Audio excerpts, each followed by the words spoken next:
जय माता दी। कैसे हैं आप सब? आप सबका स्वागत है मेरे इस यूट्यूब चैनल पर। आज का जो टॉपिक है वो ये है कि सवारी आती है परंतु फिर भी घर में बहुत सी दिक्कतें परेशानियां बनी हुई हैं।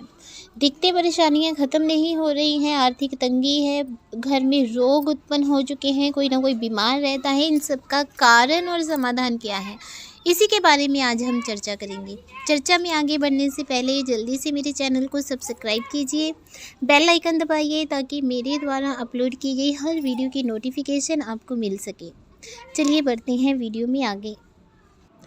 देखिए, सवारी आना ही सब कुछ नहीं होता, सवारी में शक्ति भी होनी चाहिए, ठीक है। और सबसे बड़ी बात ये देखने योग्य होती है कि जो सवारी है वो सकारात्मक ऊर्जा की आ रही है या नकारात्मक ऊर्जा की आ रही है।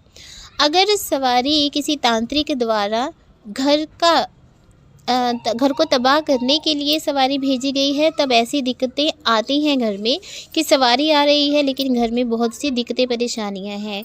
कभी कोई बीमार हो जाता है, कभी कोई बीमार हो जाता है, घर में सुख शांति नहीं है, लड़ाई झगड़े होते हैं, दवाइयों पर बहुत खर्च होता है, बरकत ख़त्म हो चुकी है, पैसे का कोई सोर्स ही नहीं बन रहा। बहुत सी दिक्कत परेशानियां घर में खड़ी हो जाती हैं।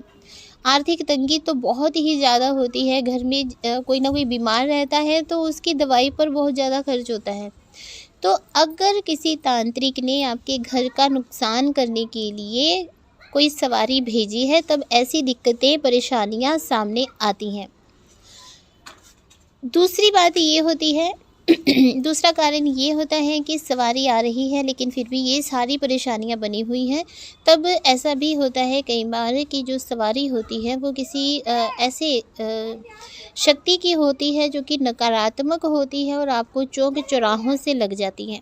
चौक चौराहों पर लोग अपने कष्टों को छोड़ जाते हैं, ठीक है। और जब आप उसको लांघ जाते हैं, उसको क्रॉस कर जाते हैं, तब वो जो दिक्कत परेशानी होती है वो आपके साथ आपके घर में प्रवेश कर जाती है और घर में इस प्रकार की बाधाओं को उत्पन्न करती है, ठीक है। तीसरा कारण ये भी हो सकता है कि आप जिस शक्ति की पूजा अर्चना करते हैं वो दैवीय शक्ति ना होकर शैतानी शक्ति है। तो जब आप किसी नकारात्मक ऊर्जा की सवारी करेंगे, सवारी देंगे, तो आपके घर में ये सब परेशानियां उत्पन्न होनी ही होनी है। ये तीनों जो कारण हैं बहुत ही ठोस कारण हैं। आपको ये देखना है कि आपके साथ इन तीनों में से कौन सा कारण उत्पन्न हुआ है, किस कारण आपको सवारी आ रही है। क्योंकि जब किसी पॉजिटिव एनर्जी की सवारी आती है, किसी देवी देवता की सवारी आती है, तब घर की जो आर्थिक तंगी होती है वो ख़त्म हो जाती है। आर्थिक रूप से आप मजबूत होना शुरू हो जाते हैं। अगर घर में कोई बहुत लंबे समय से बीमार है तो उसकी बीमारी ठीक होनी शुरू हो जाती है, उसे दवाइयाँ लगनी आरंभ हो जाती हैं।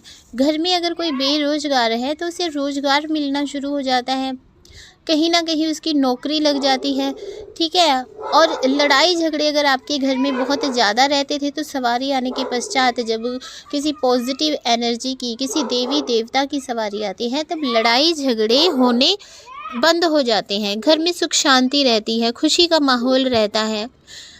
अगर नेगेटिव एनर्जी की सवारी आ रही है ना, तो आप जैसे घर में प्रवेश करेंगे, बाहर आप खुश रहते हैं, घर में प्रवेश करते ही आप जो है वो बस ऐसा हो जाता है कि घर छोड़कर ही भाग जाए।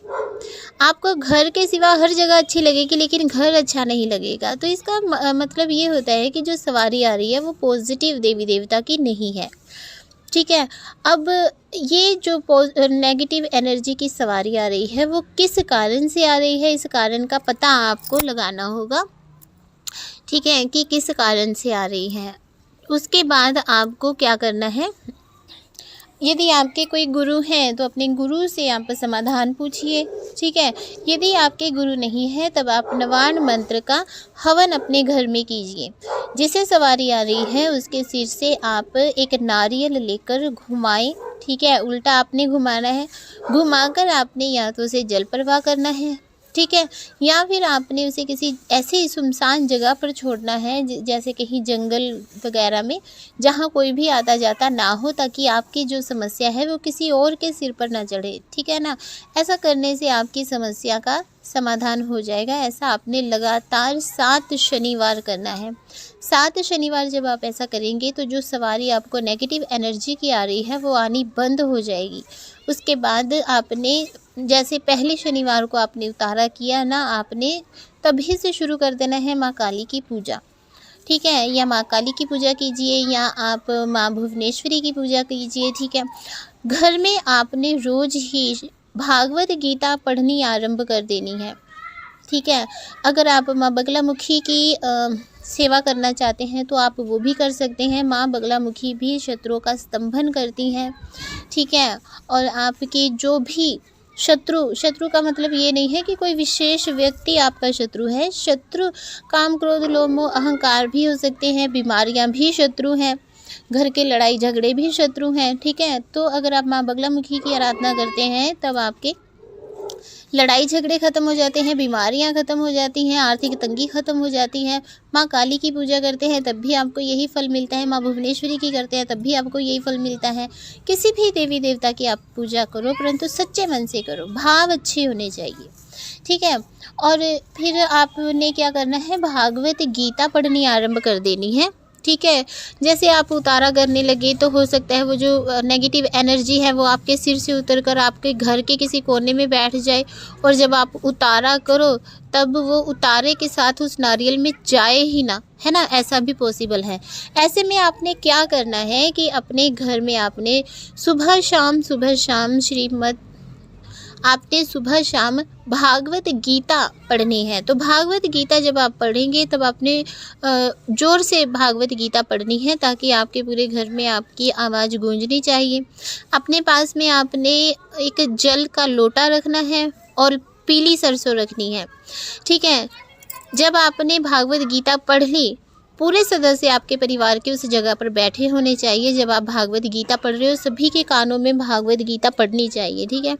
उसके बाद आपने जल का छींटा अंदर से बाहर की ओर लगाना है, और जो जल बचेगा उसको बाहर अपने मेन गेट के आसपास आपने फैला देना है। और जो पीली सरसों है उसको आपने गोबर जो होता है ना, गाय का गोबर, उसके उपले बने होते हैं, उस पर आपने जला देनी है और पूरे घर में उसकी धुनी अच्छे से देनी है।